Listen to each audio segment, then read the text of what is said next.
মিথ্যা ছোট্ট একটি শব্দ, কিন্তু এর আঘাত অনেক গভীর। ইসলামে মিথ্যাকে বলা হয়েছে ঈমানের জন্য ভয়ঙ্কর বিষ।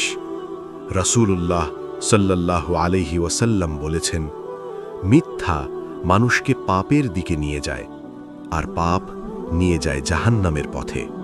সহিহ বুখারী। একটা মিথ্যা শুধু কথার সীমায় থাকে না, এটা ভেঙে দেয় বিশ্বাস, নষ্ট করে সম্পর্ক, অন্ধকার করে দেয় মানুষের অন্তর। মুনাফিকের সবচেয়ে বড় চিহ্ন কি? রাসূল সাল্লাল্লাহু আলাইহি ওয়াসাল্লাম বলেছেন, যখন সে কথা বলে মিথ্যা বলে। সহিহ মুসলিম।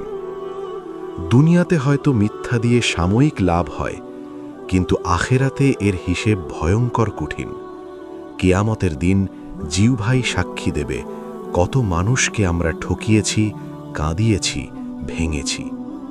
তাই আজই সিদ্ধান্ত নিন, সত্য বলবো, যত কঠিনই হোক, কারণ সত্য মানুষকে মুক্তি দেয়, আর মিথ্যা ডুবিয়ে দেয় ধ্বংসে।